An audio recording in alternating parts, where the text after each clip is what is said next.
Você não está vivendo sua vida. Você está apenas passando por ela em estado de sono. Existe um tipo de desespero que não grita, não chora, não explode. Ele se instala em silêncio. É o desespero de perceber, mesmo que por um segundo, que a sua vida inteira está acontecendo sem você. Que os dias passam, os anos passam, o corpo envelhece e algo essencial em você nunca esteve presente.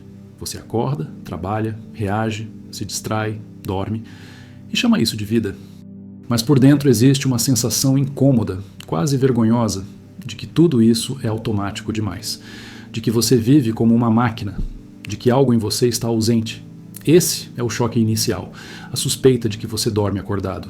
O que Gurdjieff expôs não foi uma teoria bonita, foi uma acusação direta contra o estado comum do homem. O homem não vive, ele acontece. Ele é levado por impulsos, hábitos, emoções herdadas, pensamentos que não escolheu. Ele acredita ter uma identidade verdadeira, mas o que chama de eu muda a cada hora. Agora é entusiasmo, depois é medo, depois é orgulho, depois é culpa.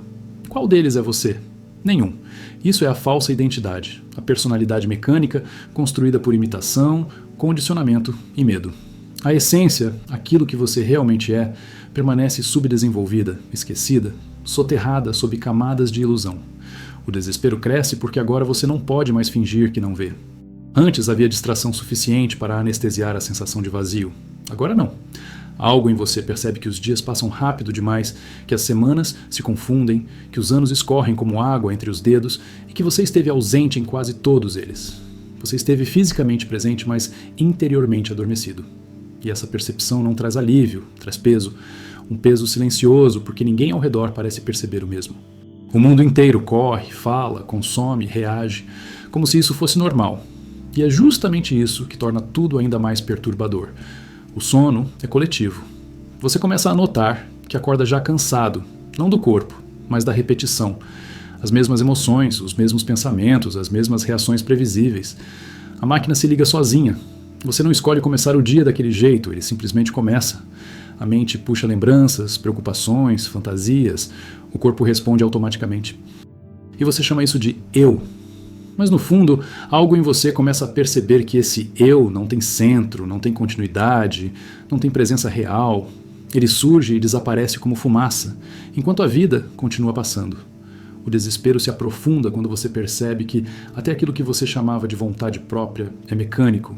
Você acha que quer algo, mas esse querer muda conforme o humor, o ambiente, a influência externa. Hoje você promete mudar, amanhã esquece. Hoje você se revolta, amanhã se acomoda. Onde está a identidade verdadeira nisso? Onde está a essência? O que existe é um amontoado de impulsos contraditórios se alternando no controle, cada um acreditando ser o dono da casa por alguns minutos. E então vem a percepção mais dura. Ninguém está vindo te salvar disso. Não existe evento externo, pessoa, técnica ou crença que vá te acordar por você. Esse trabalho é solitário e interno. E essa solidão assusta, porque o ego sempre buscou apoio fora. Sempre buscou validação, sempre buscou se misturar à multidão para não se encarar. Mas o despertar real começa exatamente quando você vê que está só diante de si mesmo, diante da própria mecanicidade, diante da própria ausência. Você começa a observar como reage sem escolha. Alguém fala algo e a emoção surge antes que você perceba. Um pensamento aparece e você acredita nele automaticamente. Um impulso surge e você age. Tudo acontece rápido demais para que exista consciência. Isso é o sono, não um erro moral, não um defeito pessoal, mas um estado profundo de identificação com a máquina. E enquanto você estiver identificado, você continuará vivendo uma vida que parece sua, mas não é. A espiritualidade comum se revela então como mais uma camada do problema.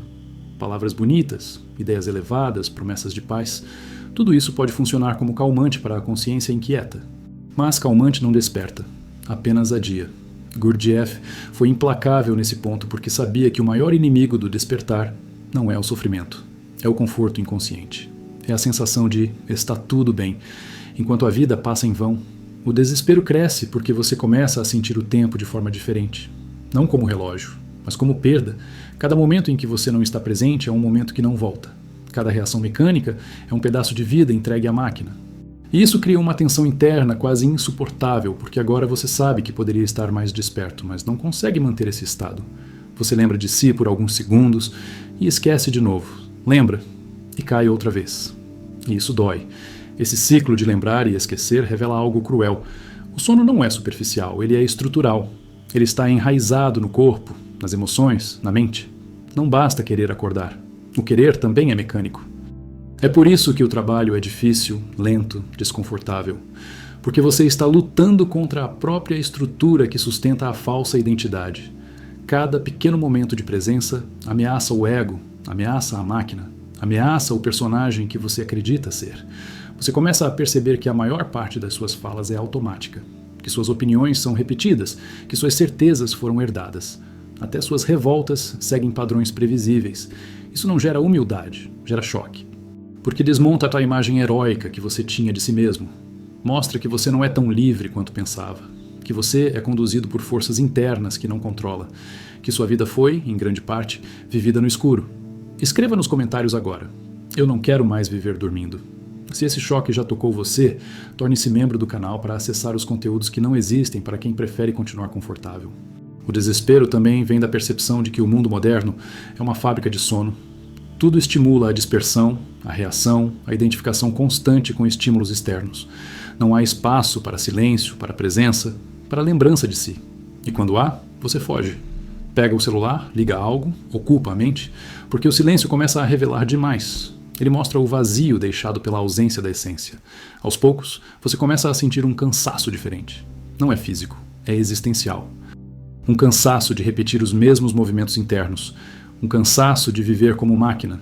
E esse cansaço pode virar revolta, tristeza, ou pode virar combustível. Depende do que você faz com ele. Se você tenta anestesiar, o sono se aprofunda. Se você observa conscientemente, algo começa a se reorganizar por dentro. O trabalho do quarto caminho começa exatamente aí.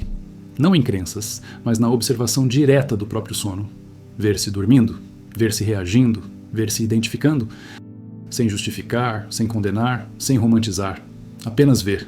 Isso parece simples, mas é brutal, porque exige que você abandone a mentira confortável de que já está desperto. Exige honestidade radical consigo mesmo. O desespero cresce porque essa honestidade não permite mais mentiras internas. Você não consegue mais dizer, depois eu mudo, sem sentir o peso da falsidade. Você não consegue mais fingir presença, sem perceber a ausência. A máquina continua funcionando, mas agora há uma rachadura. Algo observa. Algo não se confunde totalmente. E essa pequena diferença é perigosa para o ego, porque ela pode crescer. Você começa a perceber que o sofrimento comum não é o verdadeiro problema. O verdadeiro problema é viver sem estar presente. É atravessar a existência como sonâmbulo. É morrer sem ter realmente vivido. Essa percepção não vem como frase bonita, vem como aperto no peito, como urgência silenciosa, como medo de desperdiçar o pouco tempo que resta dormindo. E quanto mais você vê, mais difícil fica voltar à inconsciência total. Mesmo quando você se distrai, algo sabe que está distraído. Mesmo quando reage, algo vê a reação. Mesmo quando dorme, algo suspeita do sono. Isso cria uma tensão constante entre a essência que quer despertar e a personalidade que quer continuar no automático. Uma luta invisível, diária, silenciosa. Talvez seja por isso que esse desespero não deva ser evitado. Talvez ele seja o sinal mais honesto de que algo em você ainda está vivo, porque quem está totalmente adormecido não sofre por isso. Só sofre quem começa a ver, só se desespera quem começa a lembrar. E se essa sensação que agora te atravessa não for um erro, mas o início de uma ruptura necessária? E se o incômodo não for para ser resolvido, mas aprofundado conscientemente? E se esse desconforto for exatamente o ponto onde a máquina começa a perder força e algo real começa, ainda que de forma instável, a tentar nascer? O desespero cresce quando você começa a ver isso com clareza, não como ideia, mas como experiência direta. Você percebe que não decide pensar, os pensamentos surgem. Não decide sentir, as emoções tomam conta. Não decide agir, você reage. Isso é o sono, não o sono do corpo, mas a cegueira espiritual. Um estado em que o homem acredita estar consciente, apenas porque está acordado fisicamente. Mas consciência real exige presença, exige lembrança de si, exige esforço interno contínuo. Sem isso, você é apenas uma engrenagem funcionando. O ego adora esse estado. Porque o ego não é um algo sólido, é um conjunto de movimentos automáticos que só existem enquanto não são vistos. O ego se alimenta da falsa sensação de controle, da ilusão de unidade, da narrativa de que eu sou assim. Mas não existe um eu único aí dentro. Existem muitos pequenos eus contraditórios, cada um puxando para um lado, cada um querendo algo diferente, cada um assumindo o comando por alguns minutos e depois desaparecendo. Isso é a fragmentação. Isso é a máquina humana operando. E o mais perturbador, até a espiritualidade comum vira parte do sono. Ideias bonitas, frases elevadas, práticas repetidas mecanicamente, tudo isso pode servir apenas para anestesiar o choque. Uma mentira confortável. Um verniz espiritual sobre a mesma inconsciência. Gurdjieff foi implacável nisso. Sem despertar real, sem trabalho consciente sobre si, sem luta contra a mecanicidade interna, não há transformação. Há apenas fantasia espiritual. E fantasia é uma das formas mais eficientes de manter o homem dormindo.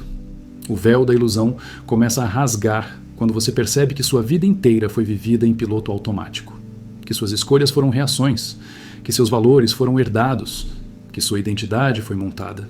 Esse momento dói, porque derruba a imagem que você tinha de si mesmo, mas é justamente essa dor que cria a possibilidade de despertar.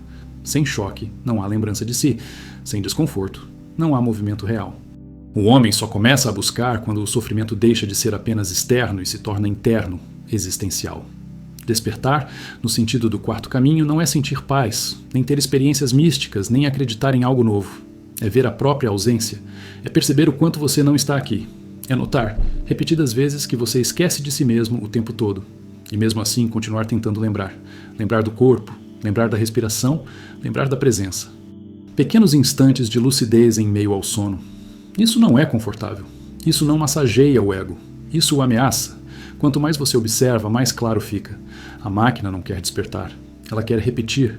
Ela quer conforto. Ela quer distração. E você sente o conflito interno entre a essência, que quer ser, e a personalidade, que quer continuar funcionando do jeito que sempre funcionou. É aí que o desespero aumenta.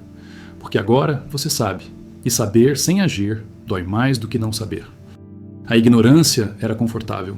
A visão não é. E talvez, neste exato momento, algo em você esteja reconhecendo tudo isso não como conceito, mas como espelho. Talvez você esteja sentindo aquele silêncio estranho depois de uma verdade incômoda. Talvez esteja surgindo a pergunta que não quer calar. Se eu vivi dormindo até agora, o que mais estou perdendo sem perceber? E se esse desconforto não for um problema, mas um chamado? E se a sensação de vazio não for falta de sentido, mas o início de algo que nunca teve espaço para nascer enquanto a máquina estava no comando? O desespero cresce, porque agora existe uma ferida aberta que não fecha mais. Antes, a vida passava e você nem percebia. Agora, cada dia que termina carrega uma pergunta silenciosa. Eu estive realmente aqui? E quase sempre a resposta dói. Não porque você falhou moralmente, mas porque esteve ausente. O corpo esteve presente, a mente esteve ocupada, mas a essência não participou. E essa constatação não é intelectual, é visceral. Ela aparece quando o silêncio chega, quando a noite cai, quando a distração falha. Você começa a perceber que viveu reagindo a estímulos como um animal condicionado. E o choque não é perceber isso nos outros, é perceber em si. Ver como suas decisões seguem padrões, como seus desejos são previsíveis, como suas emoções são acionadas por gatilhos externos. A máquina responde perfeitamente. O problema é que você acreditava ser o operador. E agora vê que quase nunca esteve no comando. O mais cruel desse despertar inicial é que ele não traz controle. Ele traz visão. Você vê o sono, mas não consegue simplesmente sair dele. Isso destrói a fantasia do ego espiritual, aquela ideia infantil de que basta entender para mudar. Não basta. Entendimento sem presença é só mais um pensamento passando, e pensamentos passam sozinhos. A máquina pensa, a máquina entende, a máquina até concorda, mas continua funcionando do mesmo jeito. O desespero cresce quando você percebe que até sua dor segue padrões mecânicos. Você sofre sempre pelas mesmas coisas, reage sempre do mesmo jeito, promete sempre as mesmas mudanças. O sofrimento vira rotina, e rotina é sono. O ego aprende até a sofrer de forma previsível, aprende até a se vitimizar mecanicamente. Tudo isso mantém a falsa identidade intacta, enquanto a essência continua faminta, esquecida, enfraquecida. Você começa a sentir vergonha interna. Não aquela vergonha social, mas uma vergonha silenciosa de si para si. Vergonha de ter vivido tanto tempo acreditando em uma imagem falsa. Vergonha de ter defendido certezas que nunca foram examinadas. Vergonha de ter chamado de vida algo que foi, na maior parte do tempo, repetição automática. Essa vergonha não deve ser evitada. Ela é um sinal de lucidez nascente. A autoridade de Gurdjieff permanece viva justamente porque ele não ofereceu consolo. Ele ofereceu fricção. Ele expôs o homem como ele é, não como gostaria de ser, um ser fragmentado, adormecido, governado por impulsos contraditórios, incapaz de fazer no sentido real da palavra. O homem acredita que faz, mas tudo acontece. Ele acredita que decide, mas tudo reage. Ele acredita que é um, mas é muitos. O desespero cresce quando você percebe que não tem uma identidade verdadeira pronta esperando ser descoberta. A essência não está lá completa. Ela precisa ser construída, cultivada, nutrida por esforço consciente. E esforço consciente não é força de vontade emocional, é presença contínua em meio à resistência da máquina. É lembrar de si quando tudo em você quer esquecer. É sustentar a atenção quando tudo em você quer dispersar. Você começa a notar que a maior parte da sua energia é desperdiçada em conflitos internos inúteis. Pensamentos brigando com pensamentos, emoções sabotando emoções, desejos se anulando. Essa dispersão mantém você fraco. Um homem fragmentado não desperta porque não tem centro, e sem centro, qualquer estímulo externo toma o comando. O desespero vem da percepção dessa fraqueza estrutural. A máquina odeia ser observada. Quando você tenta se lembrar de si, ela cria distração, cria urgência, cria justificativa, cria sono e muitas vezes vence. Você esquece, cai de novo. E é exatamente aí que muitos desistem, porque esperavam um progresso linear, luz constante, estabilidade. Mas o quarto caminho nunca prometeu conforto. Ele exige choque repetido, observação contínua, frustração consciente. O desespero cresce porque você começa a ver que o tempo não está do seu lado, não no sentido dramático, mas no sentido real. Cada ano passado no sono não retorna. Cada oportunidade de presença perdida não pode ser recuperada. Isso cria uma pressão interna, uma urgência sem ansiedade, uma sensação de que algo precisa mudar, não amanhã, não depois, mas agora. Mesmo que você não saiba como, você começa a desconfiar da própria linguagem. Palavras como eu, quero, acho, sou, perdem solidez, porque você vê que quem diz isso muda o tempo todo. Um eu quer uma coisa de manhã, outro eu quer o oposto à noite. Qual deles é você? Essa pergunta não busca resposta intelectual. Ela desmonta a estrutura da falsa identidade. E isso é profundamente desestabilizador. A espiritualidade comum promete unidade, mas evita mostrar a fragmentação real. O quarto caminho faz o oposto. Ele começa pela demolição. Mostra que não existe unidade interior, que não existe vontade única, que não existe consciência contínua. E só depois disso surge a possibilidade real de algo verdadeiro. O desespero é parte desse processo. Sem ele, você continua dormindo em paz. Você começa a perceber que a maior tragédia não é sofrer, é nunca ter estado realmente vivo. É atravessar a existência como um sonâmbulo bem comportado. Trabalhar, amar, perder, vencer, tudo sem presença, tudo sem essência, tudo sem testemunha interna. Essa percepção pesa mais do que qualquer dor emocional comum, porque ela questiona o sentido inteiro da sua passagem por aqui. O ego tenta negociar, tenta dizer que não é tão grave. Que todo mundo vive assim, que você ainda tem tempo, que basta relaxar. Essas vozes internas são conhecidas, elas fazem parte da defesa da máquina. O desespero cresce quando você começa a reconhecer essas vozes não como verdades, mas como mecanismos de autopreservação do sono. Você começa a sentir que não dá mais para voltar completamente ao estado anterior. Algo foi visto, algo foi quebrado. Mesmo que você tente ignorar, algo em você sabe. E esse saber não grita, mas pressiona. Ele aparece em pequenos momentos de lucidez, em brechas de silêncio, em instantes de presença inesperada. Esses instantes são curtos, mas reais, e são suficientes para mostrar o contraste. O desespero cresce porque você percebe que despertar não é um evento, é uma luta contínua. Não há linha de chegada, não há garantia. Há apenas esforço, queda, lembrança, esquecimento, retorno. Isso exige uma seriedade interna que o ego odeia. Porque não há palco, não há aplauso, não há identidade espiritual para exibir. Há apenas trabalho silencioso contra a própria mecanicidade. Talvez o que você esteja sentindo agora não seja medo, mas o início da responsabilidade real. Responsabilidade por estar presente. Responsabilidade por não desperdiçar mais momentos no automático.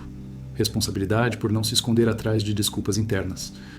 E se esse peso que cresce dentro de você não for algo a ser eliminado, mas algo a ser sustentado conscientemente? E se esse desconforto for exatamente a pressão necessária para que a máquina comece, pouco a pouco, a perder domínio? e algo que nunca teve espaço possa começar a emergir, ainda frágil, ainda instável, mas real, o desespero cresce quando você percebe que não foi enganado por alguém de fora, mas por algo dentro de você. A mentira não veio do mundo, veio da identificação automática com a máquina. Você acreditou ser seus pensamentos, suas emoções, suas reações, e essa crença sustentou uma vida inteira vivida no piloto automático. O choque real não é perceber que o mundo é ilusório, é perceber que você mesmo viveu como ilusão. E essa constatação não traz raiva, traz um silêncio pesado, quase sagrado, porque algo essencial começa a cair. A autoridade de George Gurdjieff permanece justamente porque ele não suavizou essa queda. Ele apontou diretamente para o fato de que o homem comum não possui um eu permanente. O que existe é uma sucessão caótica de estados internos que se revezam no comando. Um eu promete, outro esquece. Um eu sofre, outro zomba. Um eu busca despertar, outro prefere dormir. E enquanto isso, a vida segue, não espera, não pausa, não se adapta ao seu sono. O desespero cresce quando você percebe que a máquina funciona melhor do que você gostaria de admitir. Ela mantém o corpo vivo, a rotina funcionando, as relações acontecendo, por isso é tão difícil abandoná-la. Ela é eficiente, mas eficiência não é consciência. Um relógio funciona perfeitamente e não está vivo. A máquina humana pode funcionar por décadas sem nunca tocar a essência. E isso é o que mais assusta quando você começa a ver. Você começa a perceber que até sua sensação de identidade é emprestada. Papéis sociais, histórias pessoais, traumas, conquistas, tudo isso forma uma narrativa coerente apenas na superfície. Por dentro, não há unidade. Há apenas reação após reação. E essa falsa identidade é defendida com unhas e dentes pelo ego. Porque sem ela, o ego não existe. O ego não sobrevive à observação contínua. Ele precisa de esquecimento. O desespero se intensifica quando você tenta, mesmo que por instantes, lembrar de si. Lembrar do corpo, do momento, da presença. Você sente um choque interno, como se algo se reorganizasse por um segundo. E logo depois, a queda. Pensamentos voltam, emoções puxam, a identificação retorna. Isso não é fracasso. Isso é a evidência do quão profundo é o sono. E ver a profundidade do sono é doloroso. Você começa a notar que a maior parte do que chama de vida interior é ruído. Comentários mentais repetitivos, diálogos imaginários, preocupações que nunca se resolvem. A máquina pensa sem parar porque pensar mantém você afastado da presença. Pensar é mais seguro do que sentir o vazio deixado pela ausência da essência. Por isso, o silêncio assusta tanto. Ele ameaça revelar o quanto você não está aqui. O desespero cresce quando você percebe que não existe atalhos. Não existe técnica milagrosa. Não existe iluminação instantânea. Existe trabalho. Trabalho contra a dispersão. Trabalho contra a identificação. Trabalho contra a preguiça interior. E esse trabalho não rende status, não rende elogios, não rende identidade. Pelo contrário, ele desmonta tudo isso. Ele exige que você abandone a fantasia de ser especial para encarar a realidade de estar adormecido. Você começa a ver que o sofrimento psicológico comum é pequeno perto do sofrimento de perceber uma vida desperdiçada. Dor emocional passa, tristeza passa, frustração passa. Mas a sensação de ter vivido ausente pesa diferente. Ela não grita, ela pressiona, ela cria uma urgência silenciosa que não pode mais ser ignorada sem custo interno. Algo em você começa a exigir verdade, não conforto. O ego tenta transformar até isso em identidade. Eu sou alguém que está despertando. Mas essa frase já é suspeita, porque quem desperta de verdade não se afirma. Ele observa, ele luta, ele cai, ele retorna, sem narrativa bonita, sem autoimagem elevada. O quarto caminho é cruel com o ego, justamente por isso. Ele não permite que o despertar vire personagem, ele exige anonimato interno. O desespero cresce quando você percebe que ninguém pode fazer esse trabalho por você. Livros não fazem, vídeos não fazem, ideias não fazem, eles apenas apontam. O trabalho acontece no instante em que você percebe que está ausente e tenta, mesmo fracamente, retornar. E esse instante é sempre agora, nunca depois, nunca amanhã. A máquina vive de adiamento. A essência só existe no presente. Você começa a sentir uma espécie de luto. Luto por quem você achava que era. Luto por oportunidades perdidas. Luto por momentos vividos sem presença. Esse luto não é patológico. Ele é sinal de que algo falso está morrendo. E toda morte interna dói. Mas sem essa morte, nada novo pode surgir. A falsa identidade precisa enfraquecer para que a essência tenha espaço. O desespero cresce, porque o mundo não ajuda. Ele estimula o sono. Ele recompensa a mecanicidade. Ele premia a reação rápida, a opinião automática, a distração constante. Despertar, nesse contexto, é um ato quase subversivo. É nadar contra uma corrente invisível que empurra todos para a inconsciência. E sentir essa pressão revela o quão frágil ainda é a sua presença. Você começa a notar que a máquina odeia esforço consciente. Ela tolera sofrimento passivo, mas resiste à atenção ativa, porque a atenção ativa consome energia de forma diferente. Ela não é emocional, não é dramática, não é confortável. Ela é seca, lúcida, direta. E sustentar isso por mais do que alguns segundos já é uma vitória invisível. O desespero cresce quando você percebe que não quer mais viver como antes, mas também não sabe ainda viver de outro jeito. Esse estado intermediário é instável, é desconfortável, é solitário, mas é fértil. É exatamente aí que o trabalho real começa. Não quando tudo faz sentido, mas quando nada mais pode ser aceito automaticamente. Você começa a perceber que cada instante de esquecimento é uma pequena morte, e cada instante de lembrança de si é um pequeno nascimento. A maioria dos nascimentos falha, a maioria das mortes passa despercebida, mas algo começa a registrar a diferença. Algo começa a sentir o contraste entre viver e funcionar. E uma vez que esse contraste é sentido, ele não pode mais ser esquecido completamente. O desespero cresce, porque agora você sabe que a vida não está passando lá fora. Ela está passando em você. E se você não está presente, ela passa em vão, não como punição, mas como consequência natural do sono. E essa percepção não pede respostas rápidas. Ela pede seriedade, ela pede atenção, ela pede um tipo de honestidade interna que poucos estão dispostos a sustentar. Talvez o que mantém você aqui, ouvindo isso, não seja curiosidade, mas reconhecimento. Talvez algo em você esteja cansado de sobreviver como máquina. Talvez esse peso que cresce não seja um inimigo, mas um sinal de que o sono já não é tão profundo. E se a pergunta que agora começa a se formar não for como fugir desse desconforto, mas até quando eu vou aceitar viver ausente? E se essa pergunta deixada aberta começar a corroer silenciosamente a falsa identidade, o que exatamente em você estaria disposto a resistir quando a máquina começa, pouco a pouco, a ser vista? O desespero cresce quando você percebe que não é o mundo que está acelerado demais. É você que esteve ausente tempo demais.